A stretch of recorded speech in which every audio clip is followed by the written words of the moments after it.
Welcome to another episode of the Reboot Chronicles, a no-holds-barred forum with global leaders, authors, entrepreneurs, and CEOs about how organizations stay focused on growth and innovation in unprecedented times. I'm your host, Dean DeBiase, coming to you live from Revive's North American headquarters in Chicago, and we would like to thank you for joining us from around the globe today. I'd like to welcome Scott Jeffery Miller to the Reboot Chronicles. Scott is a best-selling author of numerous management books that help people lead and succeed. He's one of the most energetic people I know, for sure, a remarkable public speaker, and has not one but two podcasts that bring some of the best minds to the listeners around the world.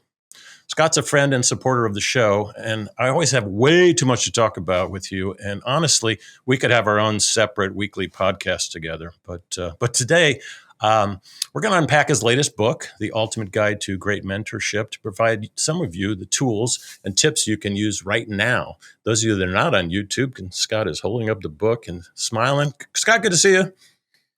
Dean, brother, thank you for the spotlight and the platform again. I'm a huge fan and follower of your intellect and your abundance mentality. I spent 25 years with Dr. Stephen Covey, and you are the personification of what he wrote about between the difference of scarcity and abundance. Thank you for... He was amazing. I used to study his stuff early on, back when it was just tapes, cassette tapes. And, you know, my two mentors were like Fred Smith at FedEx. I was from a distance, and a couple other guys, but the Covey stuff is just amazing. And great to hear. I don't know. I never know where to start with you. So many books, so many things to talk about, but you know, I do a ton of mentoring, and I'm basically more of a situational coach mentor. So, because I do everything from boards to executives to entrepreneurs to CEOs to students, not just Kellogg students, but high school kids and stuff, mainly because their parents ask. And, you know, my favorite obviously is startups. I've been coaching for the NSF, which is an accelerator where we essentially have these academic teams. We give them like $5 million and they have to build new things that are going to solve the world's problems. It's often fun coaching professors, by the way. But to me, it's very situational. I never know where to begin and end. And I know you have a process. So lots of questions about the process. But what makes a good mentor? Well, first, I want to pay you a compliment. You said this very quickly. You said Fred Smith from FedEx from afar. Love it. I love that idea. And Jim Barksdale, by the way.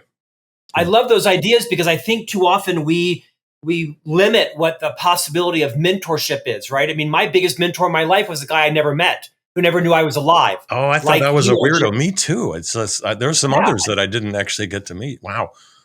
And so I think it's important to just put a pin in that because you said something profound. Yep. Your mentor does not need to be your neighbor or your country club guy or gal or your professor. It can be someone whose books or podcasts or blogs that you follow and just absorb their content. It's a great point.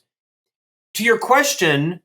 By the way, for mentees, that probably takes a lot of pressure off of them. If they can, especially in this YouTube age of just watching, that's actually it does. And amazing. LinkedIn as well too. Right. Yeah. By the way, I don't think that should be your only type of mentorship. I think for sure you should be calling up Dean and asking him if he will mentor you because I'm full right now. Just don't call me on Monday mornings, please. I'm a little slow. Here's Dean's address. Dean so I think where you start is in self-awareness. My book, The Ultimate Guide to Great Mentorship, outlines 13 roles that mentors can play. Sometimes they overplay them, sometimes they underplay them, sometimes they shouldn't play them. But to your question, I think is to understand, what is it like to be mentored by you? Are you self-aware about your vocabulary, your energy, your body gestures, your presence? Do you know what it's like to be on the receiving end of feedback from you in a conversation? I mean, Dean, I'm going to guess, I know you fairly well, I'm going to guess it would be quite intimidating to be mentored by you if I was in high school or college or an early entrepreneur because of your successes and your stature, your accolades, your business and personal success. You've certainly had, setbacks like all of us, but I think it's to be mindful of, do you know what your mentee is trying to accomplish? Do you know how you can help them? And a couple of ideas. One, make sure you're not trying to live vicariously through your mentee. Two, be mindful of what kind of calibration you might need to put into effect in terms of your stature, how vulnerable you are. Are you willing to admit your mistakes and share through them? And then lastly, don't ever fall into the trap of saying, Well, if I were you, I would. Because if you can't tell, I'm not Dean, right? Dean has, I mean, I've had successes in my life, but Dean, you're a sage. And so I think it's really important that Dean not try to fix me or tell me what I should do if he were me, because I don't have Dean's passion. I don't have his intellect. I don't have his experience. So it's important that you take into account the dreams, the fears, the traumas, the passions, the education, the financing, the courage, the charisma, the diplomacy that you have and what your mentee has, and not confuse the two. Can I unpack a couple of those? Because I think I've made all these mistakes as a mentor and a mentee. Don't live vicariously through your mentee. How bad did I do that? How does that happen? Well, I'm going to guess you're actually pretty good at that, because as a parent, you now have the hindsight of when you were living vicariously through your kids, right? You can follow me on social and you know that, I am living vicariously through my kids in terms of the things I can provide them, the sports I wanted to play but couldn't afford, the clothes I wanted to wear. But as a mentor, you do push that pretty heavily. Yeah. And some of us live vicariously through you because the posts are so good. Now I get it. But I talk about it. I talk about it with my boys. I let them know, why this is important to me, and we joke about it, and we find some middle ground. Similarly, as a mentor, it's vital that you don't confuse yourself with your mentee. You want to always be saying, well, here's some things that you could do. And by the way, here's some things that I did. Here's some decisions I made when I was presented with a similar opportunity. Let's see if any of my decisions have any relation at all to what you should do. Right. It's important you separate your fears and your desires from their fears and their desires. And what's the collaboration thing all about? Is it expectation setting, the situational thing I was talking about?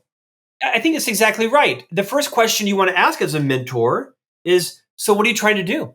What do you want to accomplish? Are you trying to become a vice president? Are you trying to move out of healthcare into fintech? Are you looking to open up a cupcake store? Are you thinking about being a firefighter or a chiropractor? Because those are different. Right. And so you really want to understand what is your mentee's goal. And then that's going to set the circumstance, the situation where you're going to provide any counsel. I mean, I know nothing about becoming a firefighter, but I could probably figure it out in a day or two. I know some people in the industry. I could ask some questions. And so as a mentor, you should be insatiably curious about what it is your mentee is trying to accomplish, because that's going to set the conditions and the circumstance for you to cater your advice and maybe even confess some of your own proclivities or biases along the way. So first of all, we're all firefighters. You know that. I ran into someone at a wedding a couple of weeks ago, and I'm like, hey, what do you do? He's like, I'm a lifeguard. I'm like, aren't we all? But he actually is a lifeguard in retirement. He loves it. And I thought he was using it as a metaphor. I'm like, lifeguards, firefighters. Yes. Right. Is there such? Okay, so I've made all those mistakes. I'm just making a list here of things I need to fix. Right. Because sometimes, like if I'm coaching a CEO, it's hard. It's harder, let's say. Because I don't often ask, what is it that you want me to help you with? Because it's usually pretty obvious. And that assumption sometimes has led to, oh, gee, I probably should have collaborated or at least done some collaboration on that and calibration early on. But I think go ahead. No, please finish your thought. Well, I was going to the mentee side because, the dancing and startup things, it's like the big companies and the small companies, you talk about both sides, right? So is there such thing as a bad mentee? I mean, maybe these weren't all my fault. So, of course. And I'm not just talking about me. I'm asking for other people, of course, here. But yeah. There's no question. There's room for improvement on both sides. In the context of that question, a bad mentee would be someone that lacked self-discipline, disciplined thought, disciplined action, that wasn't clear on a goal they wanted your wisdom and experience on. Perhaps they were cavalier or unself-aware or lacked really a modicum of appreciation. I would say as a mentor, the one thing you should do before you ever pick up the phone is to say, mentee, I'd like you to get clear on a specific set of objectives that you think I could help you with. We can't do 10 things. Is it self-awareness? Is it growth? Is it fundraising? Is it selling? Is it, generational transfer? Is it your leadership skills? Is it your stress level? I would get very clear on make sure your mentee is very clear. Will it evolve? It'll evolve. Will it become messy? It will. But otherwise, you're just trying to figure out, am I your therapist? Am I your counselor? Am I your coach? No, I'm none of those things. I'm your mentor. They're different. And, with some of the CEOs that I work with, it's like public company, right? It's pretty clear what the deal is. Some are startups. It's a mess. Your mess book is behind you there. We talked about last time. And with others, it's a family enterprise, hundreds of millions, big family enterprise. And I often feel like I am a shrink, just to use slang here. I am actually a bit of a therapist. And sometimes that's kind of what they need sometimes. I agree. But I would not confuse you with maybe the typical person who is mentoring. I encourage, because you have mentors that are in their, 20s, 30s, and 40s. I just think you have an unusual set of life circumstances, both academically and professionally. And so I think you probably are not a great model because you're an outlier in terms of as a parent and your relationships in life. You've learned a lot of lessons. And so you probably could provide a level of counseling or, non-licensed therapy. Other people may not be even more close to the level of sophistication you may have. Right. So you have to understand, are you qualified to offer that kind of mentoring? And if not, make it very clear up front.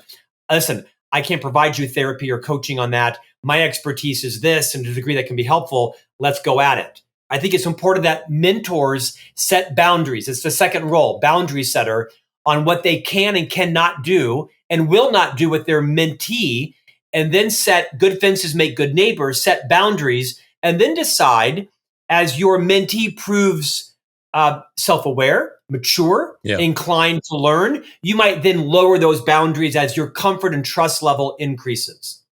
Yeah, that's very natural too. I always set the boundaries very high in the beginning, and then I lower them commensurate with the trust and the maturity of my mentee. Another thing I've noticed, how do you know about the beginning and middle and an end? How do you personally know when, hey, I've done my work here, it's time to move on? Yeah. I don't know. I think it's part of setting boundaries. So let's role play. Let's assume absurdly that I was going to mentor Dean. I can assure you be the other way around. I might start like this. Dean, not necessarily. Great to meet you today. Depends on the topic. Could depend on the circumstance. Absolutely. Dean, looking forward to our time together. What I understand is that we've agreed to have 4 1-hour Friday mentor sessions once a month for the next 4 months. That's 4 hours. What I'd like us to do is both set some expectations on what each of us should do in terms of preparation. So we maximize our time on the call. And let's get very clear that we probably should spend the first half of the first session getting to know each other, setting your goal. We'll spend the middle, you get the point, right? But I would get very clear on expectations. And then if the mentor chooses to change it or protract it, you can do that. But you know where the middle and the end is if you're very clear on what the duration, the setting is going to be. So it can be that short. It doesn't have to be like a year long. All the corporate guys, they want like a year long thing for their employees. And is that why so if I look at the ratio, let's look at big companies, one of your audiences. That's called coaching. That's called coaching, not mentoring. And coaching is compensated. There we go. Mentoring is pro bono. So I think you could mentor someone for as long as you wanted to, but I would argue that now you're moving into a professional coaching where you have a pedagogy, you have an architecture, you probably have a license or a certificate, and you are being paid 9.5 times out of 10. So that was kind of my next question, the difference between the two, because I tend to blur the two. I tend to, but if you look at the ratio, let's just stick with mentoring. Corporate employees, mentors to mentees, there's not enough mentors, and they need them, especially the XYZ gen. I mean, they really need them, I think. I don't know if they need guys like us. I mean, you have better hair than I do, so you probably are a good mentor just to teach them how to show up at the office dressed appropriately. Your hair is legit. I think you're right. It's the biggest challenge I face in all the companies I consult with is they have a 3-to-1. Right? Because every mentee wants someone in the C-suite. Every mentee wants a senior executive, and there's only so many of those to go around. Yep. And you can't have someone who's a COO at mentoring 4 people. It's not possible. They'll burn out. They can't do their day job. And so you may have to actually compromise or find a third alternative and have someone who's a little more junior, but has been where you're going, so to speak. And it might be a shorter relationship. I think increasingly you're seeing organizations fund coaching for members of the C-suite the management team and high potentials. They are. And it's a different level of investment, is coaching the mentoring. And just by that bad ratio of mentors to mentees, isn't there also some favoritism going around? It's like, hey, Dean had a coach when he was at or a mentor when he was at FedEx, but Randy didn't and John didn't because they were goofing off too much. And, they kind of see people they want to put on a fast track and they assign them to someone. Is that a double-edged sword, morale-wise? I think it is. It is. I think it also is important to remind your senior leaders that they didn't get where they were alone, whether they think they did or not. They had more mentors than they may have acknowledged, formally or informally. And isn't it time to give back to the people who may not know how to find a mentor, or perhaps they've forgotten about it? I also think it helps for burnout. I don't know about you, but I was an executive officer of a public company for a decade. And beyond that, I was responsible for 100 quarters. 100 quarters to Wall Street. Exhausting. 100 quarters. Do the math. And so I was burnt out. I wished the company would have had a mentor program, because I would have loved to have found some more joy in those last couple of years, right, on the grind. I could have mentored 40 people as my full-time job. It's amazing. I had John Chambers, ex-CEO of Cisco, he went through over 40 quarters of positive growth. He was on the show last week. We're going to air it this week.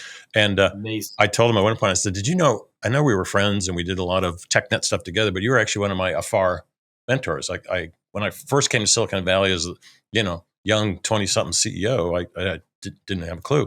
So he was one I watched, and among everyone else, because he was just buttoned up. But he also, I don't know how he creates all this time to mentor and coach and be with people. The guy can multiply time. He's amazing how there's a lot of people like that.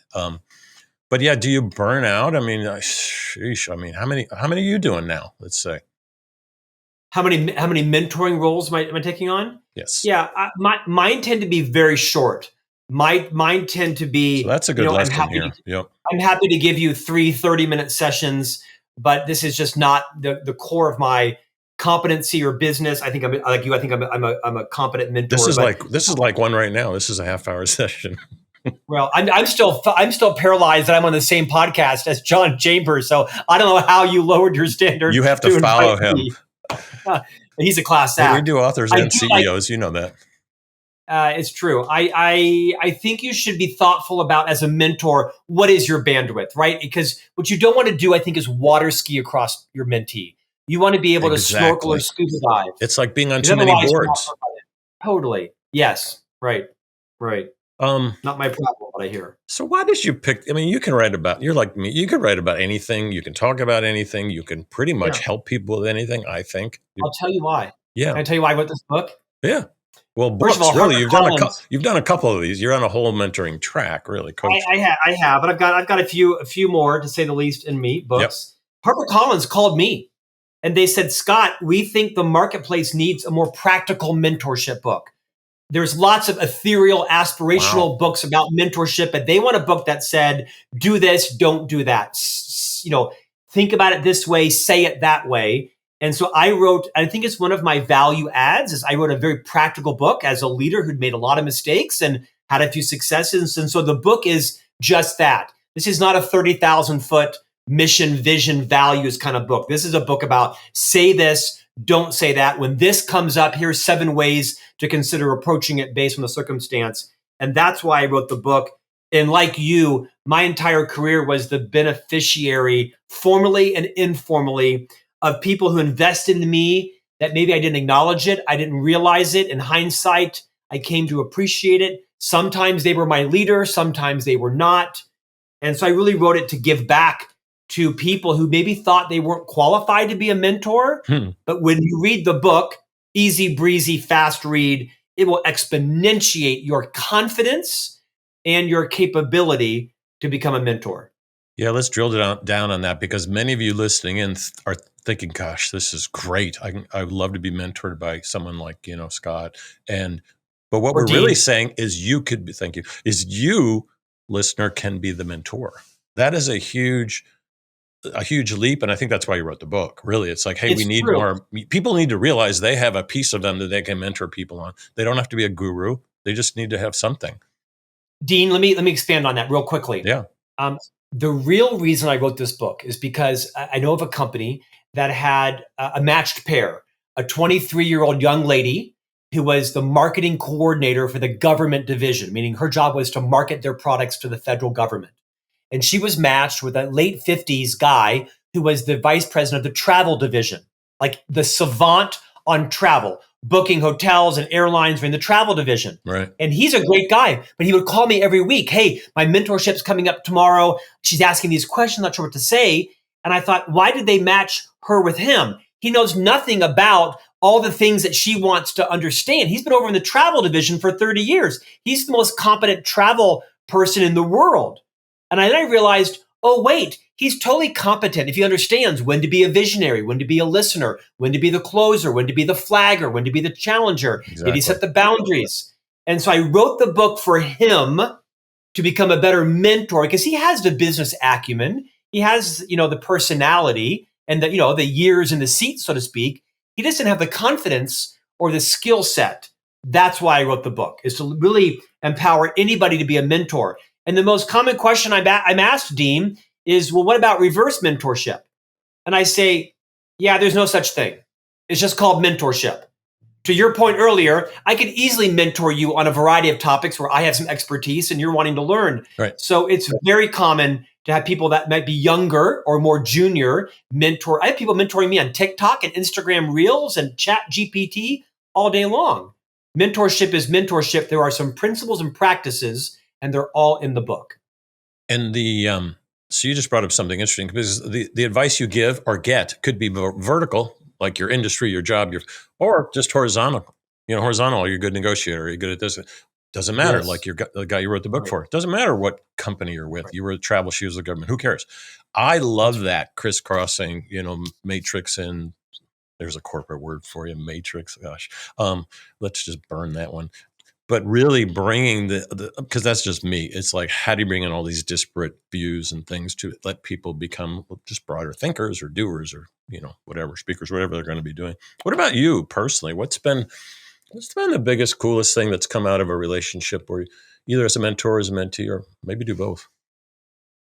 Well, the coolest thing is what we talked about earlier, which is my biggest mentor in life was a man named Bruce Williams. For people you were my age, Bruce Williams back in the 80s and 90s hosted a evening call-in talk radio. He really founded talk radio. Yeah, he was the pioneer. And I listened to him every night, 3 nights a week for 3 hours a day for 8 to 10 years.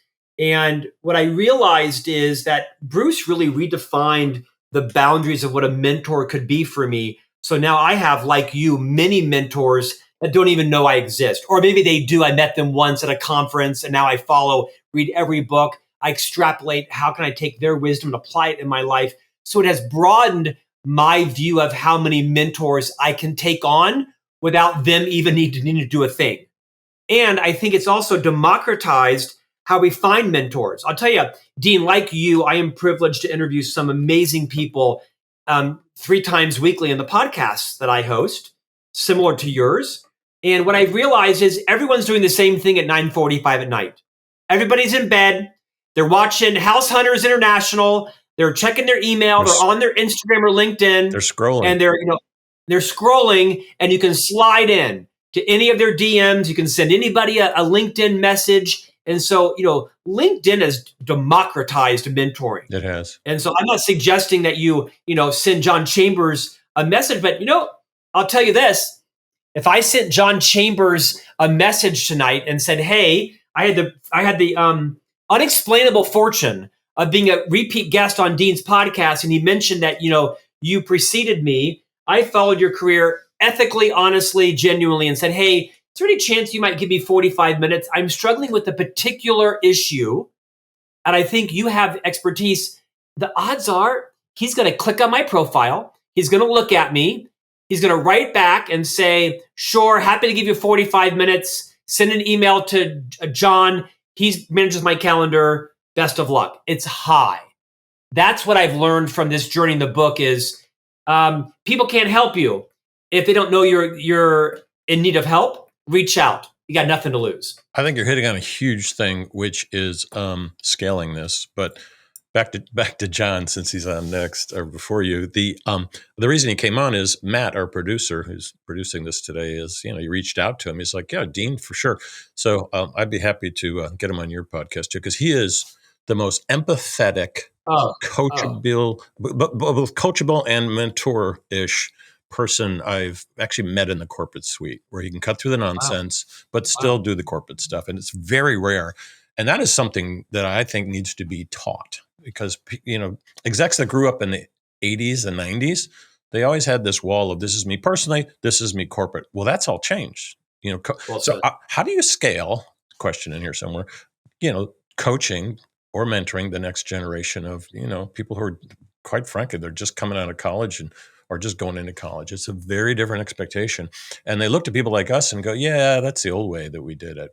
I'm not so sure. Well, I think that would be foolish, because I think you and I are similar. It was a loaded question. I think you and I have realized what we did right, what we did wrong, what is working, what's not working anymore. So I would encourage the younger generation to not discount anyone. I'm a different leader today than I was 5 years ago, right? And my children are humbling me by the hour. So I would caution anyone to think that because someone is a different generation doesn't mean they have great wisdom. Principles are principles. Principles govern human behavior, and principles do not change by generation, by culture, by industry. And so when you align yourself with principles of being trustworthy, of being humble, of being abundant, of being a lifelong learner, of being effective, on and on and on, you're going to find a mentor that you may have clashes in terms of, choices of music and, social justice issues, and you're both going to learn.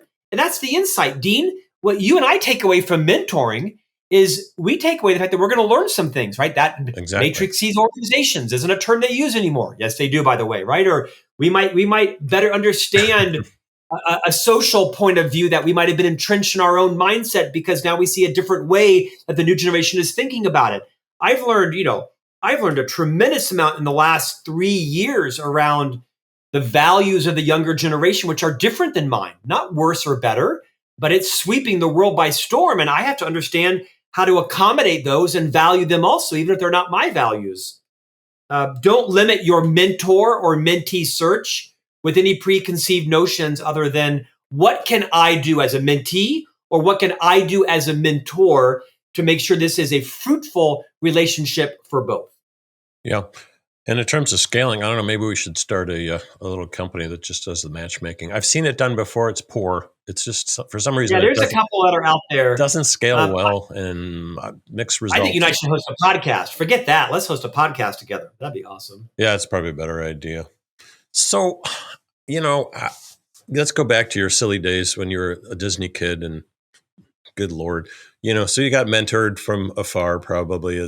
How did it shift your career path? Because, you were at Covey forever, and then you finally decided, I'm done with this corporate stuff. But what were the inflection points, and how can you use those stories to help people? Because I know you do. Well, they're in all my books. I think the most consistent inflection point is usually when I came around to realize what I did, what I said, my response was immature, ill-advised, too myopic in my thinking. Me too. It usually took me several weeks or several months to realize, Nancy, who called me aside and said, Scott, that actually was really insulting. But you don't understand, Scott. It was not received. Yeah, but you don't understand. And it usually took me way too long for me to realize, now I see how that came across. My intent and my behavior was not even remotely connected to how that was received. And that's been a consistent message for me, which is to increase my humility, match it with acceleration to get out of my own sort of arrogant, self-referenced mindset to defend why I did something, and realize, you know what? That damaged a relationship. That damaged my brand. That damaged how that person trusts me. And I got to apologize. I got to own it. That's been a consistent inflection point in my career. Now I've gotten better at offering quick apologies, recognizing what I said and when I said it was abhorrent, not abhorrent, but rude or curt or short. And I'm much more likely Yeah. to say, you know what? I shouldn't have done that. This is why I did it. I see why that thinking was flawed. I'm sorry. Thanks for forgiving me. Thanks for being patient. And then moving on from that person, from that relationship, from that situation. Yeah.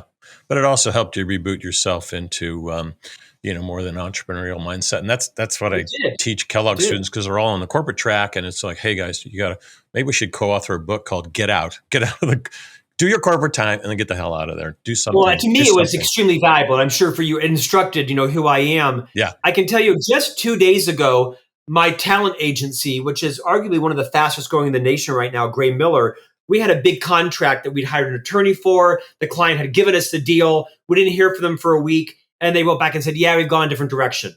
And, the old me would have perseverated over it.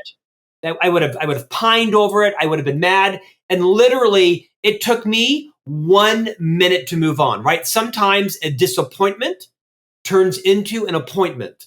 And as I have matured, I spend less time confusing facts and emotions. And now, if it's a situation I can't control, I just move on and figure out, great, where will those 700 hours be better deployed on something that can make me happier and more money and help someone else? And that's something that's an inflection point in my career where I am dramatically reducing the space from information and my pivot to something else. I love it. So what's your next book? Real quick, we got to scoot. Thank you. So the book behind me in yellow, it comes out in February. It's called Career on Course, being published by Baker. 10 strategies to take your career from accidental to intentional. It comes out in February. It's a mass market book for anybody in their 20s, 30s, or 40s that really wants to build a great career. It's a bit counterintuitive.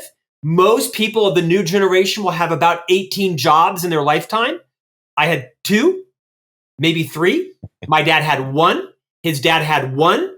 And so this really is a job about the millions of people who want to have not 18, but maybe 3 or 4 careers, or maybe 2 careers even.